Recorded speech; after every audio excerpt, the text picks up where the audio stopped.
Okay, so we're going to have a look at section 85 today. Just by way of context, in 84, Cicero referred us to the festival of the Lupercal. Um, you may remember that it's a fertility festival. The participants run around the city with wearing very little, usually a loincloth made of goat skin, and they carry these little whips with which to flick passers by in the hope that the female ones might get pregnant. Um, that's kind of by the by from our point of view. Um, it's more that Antony is a participant in this festival as a priest of Pan. Uh, and so he is conducting himself in the same way as the other participants and dressed, or rather not dressed, to the same extent. And that's going to create a contrast with Caesar and the event which is about to take place. The event which is about to take place is a very famous one, which, if you're aware of Shakespeare's play Julius Caesar, has a sort of central role in the play. When Antony offers Caesar a crown, it was at this festival, the Lupercal, which he chose to do that. And so Cicero is going to create this contrast between the way that Antony looks and the festival that he's participating in, and then the way that Caesar looks and the role which Caesar is playing in the whole thing, um, and the difference between the role which Antony is taking on at this point compared to the way that he's attired. So the whole thing is a kind of mismatch of looks and behaviours, which he finds sort of pretty unacceptable, really. So let's leap in.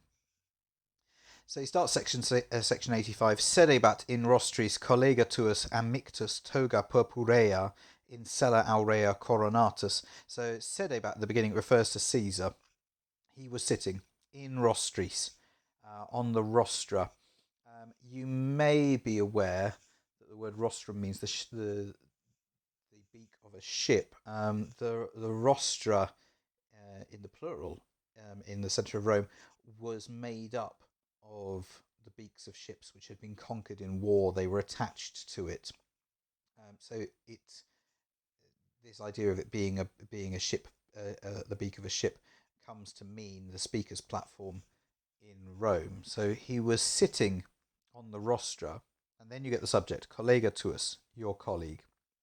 And he's described as amictus. Amictus means sort of wrapped in. The verb is amicio. It's used of loose clothing.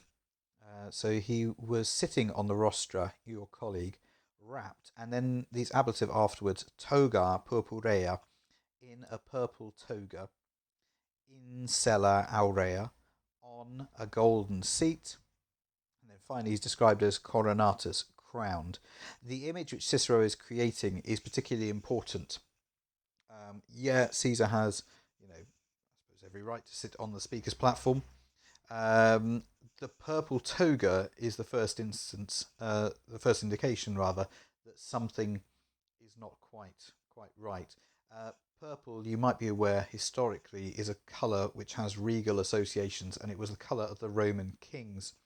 It was used at certain periods for triumphal processions as well, and Caesar, as a triumphal general, um, had would have worn one in those triumphal processions, but he has taken to wearing it at other occasions as well, and so it gives him this sense that he is pushing towards a more monarchical position. Um, of course, don't forget at this time that he is dictator as well, so that's not entirely unreasonable. But he's taking that sense of symbolism with him as well. Compounding that is the sella aurea. Again, Roman magistrates had the right to use a curule chair, an ivory chair, to show their magisterial authority. But Caesar has taken it again to the next level and is sitting on a golden chair. And then finally, he is coronatus. He's not crowned, which is what you might think that word suggests. Corona is a crown, but he is garlanded. Again, Caesar has taken to wearing a garland at all times in public, um, in part out of his own vanity because apparently he was balding, but he's also been voted the right to do it as well. So he's got this sort of get-up of a triumphal general the whole time. A lot of the association of that is it has associations of kingship with it. The imagery is very much of kingship. So he's put himself in that position, and you can read into it what you will. Antony, on the other hand, remember, is in the garb of a a priest rather of Pan, so he looks very different. We get these verbs immediately afterwards: escendis, acadis ad selam. So escendis, escendo means to kind of mount or to climb up. So you mount the rostra, understood. Acadis ad selam, you approach the seat. Literally, you approach towards the seat, but you don't need that in English. Ita eras Lupercus, ut te consulem esse meminisse deberes. This is a little bit tricky. Let's take it step by step. So, ita, so, thus, eras, you were. Lupercus is a priest of Pan. So, thus, you were a priest of Pan. Ut, and it has got a subjunctive with it, with this deberes down at the end. So I'm going to take that as a kind of result clause with that ita. So thus you were a priest of Pan, so that deberes you ought. Well, you literally you were oughting. Well, we don't really say that in English, but we'll come back to that in a minute. So that you were oughting. Meminisse is the infinitive. Memini always presents itself in the perfect tense, but with a present meaning. So meminisse is the kind of equivalent of the present infinitive. So that you were oughting to remember. You would never say that in English. So you need to shift the tense away from the oughting and put it with the meminisse. So actually you end up with something which sounds like the way it looks, with the result that you ought to have remembered. And then an accusative infinitive coming from that. Te consulem esse, yourself to be a consul. So indirect statement, you ought to have remembered that you were a consul. What does he mean by this? Well, he's drawing attention to the contrast, isn't he? You were a priest of Pan, but you ought to have remembered that you were a consul. So, the actions that you're taking and the way that you're dressed and the roles that you're playing, they are colliding in an inappropriate way. So how are we going to translate that? It's got almost a sort of mende type feeling for anybody who doesn't know Greek. On the one hand this, on the other hand this. In English, maybe something like, even though you were a priest of Pan, you ought to have remembered that you were a consul. So you can kind of sort of wash over the ut in English, just creating the contrast with the even though at the beginning. Deal with it however you feel flows. Just make sure you're creating that contrast. Anyway, so you mount the rostra rather. You approach the chair. Even though you're a priest of Pan, you ought to have remembered that you were a consul. And finally, the final action in the list, diadema ostendis. You display, you show a diadem, a crown.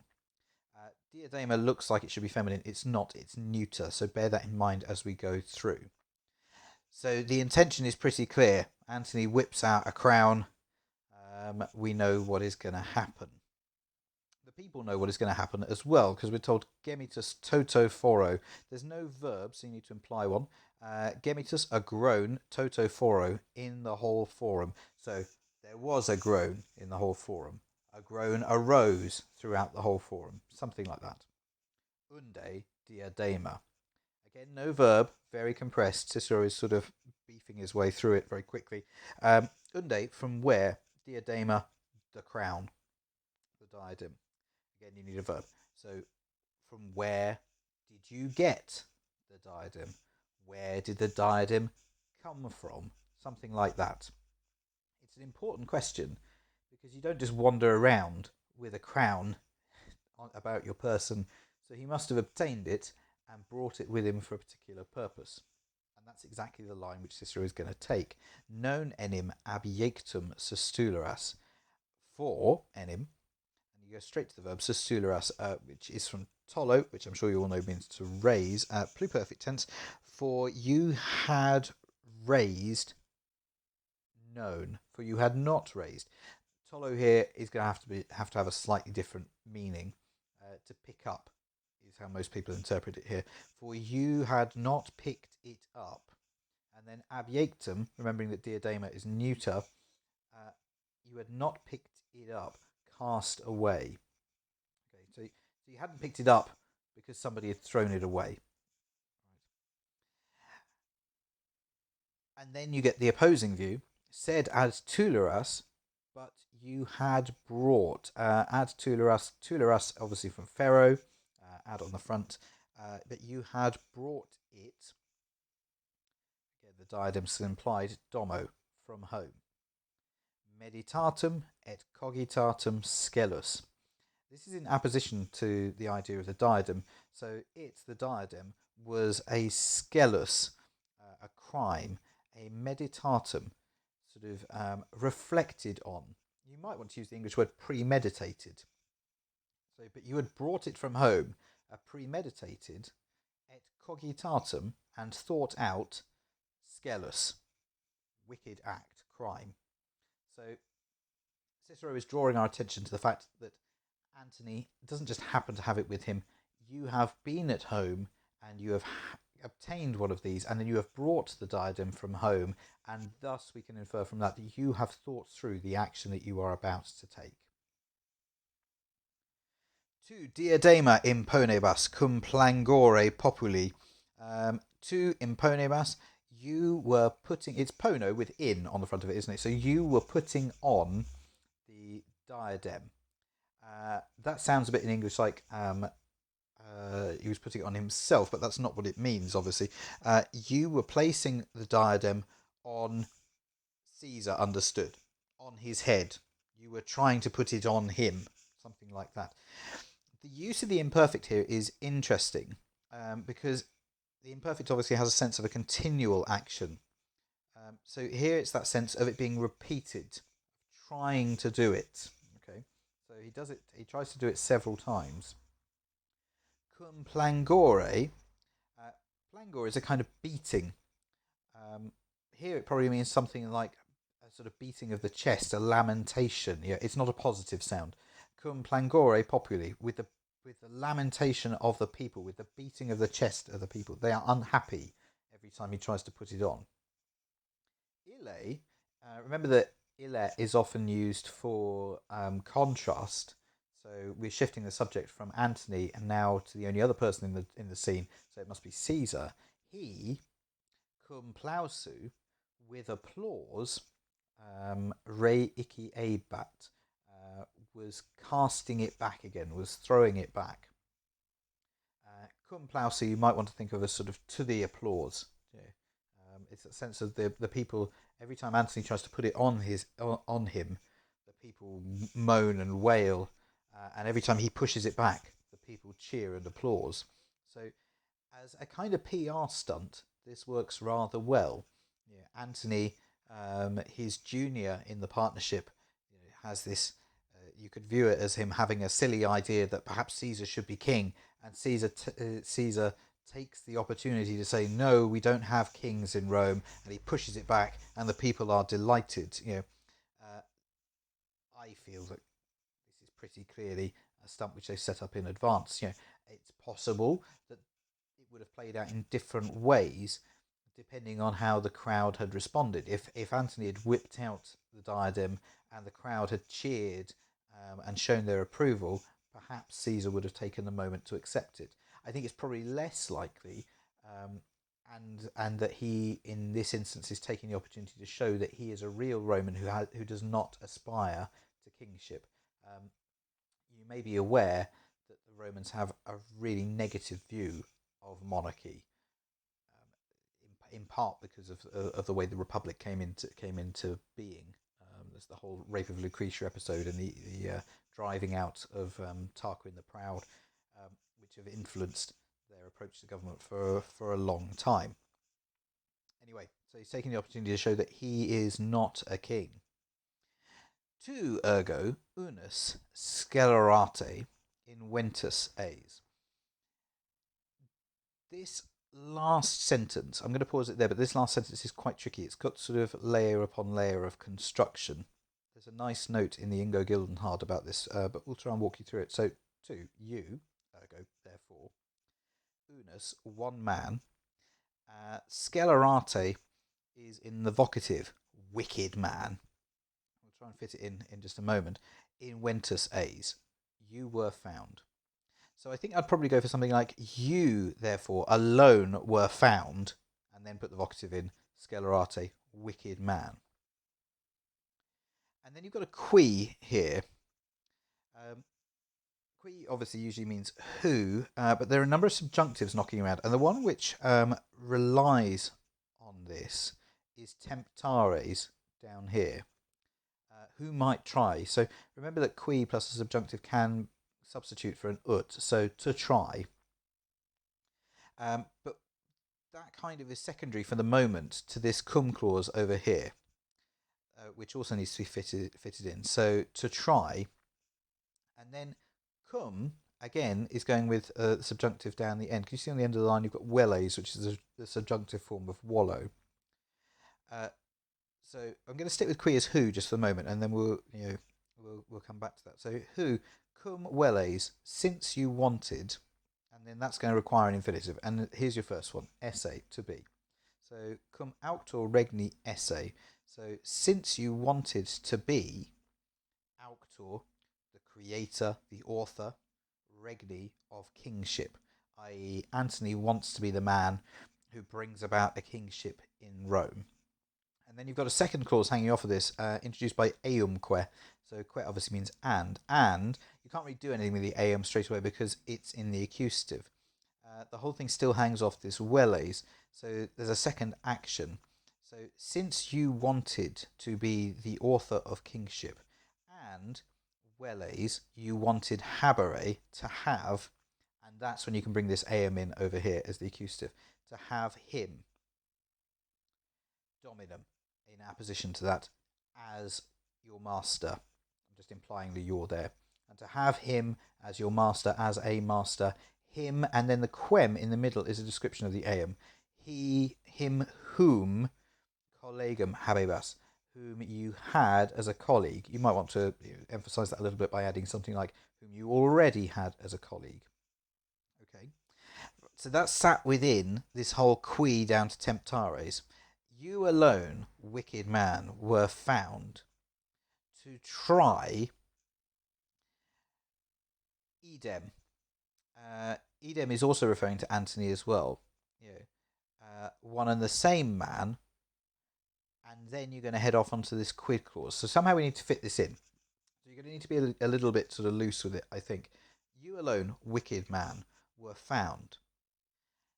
Since you wanted to be the author of kingship and to have him as your master, whom you already had as a colleague, you may then wish to restate the verb. You were found, temptares, to try, quid populus Romanus fere et pati posset, what the Roman people posset might be able, and then two infinitives after that, fere, used in its figurative sense of to bear, et pati, and to endure, from the deponent verb pati or.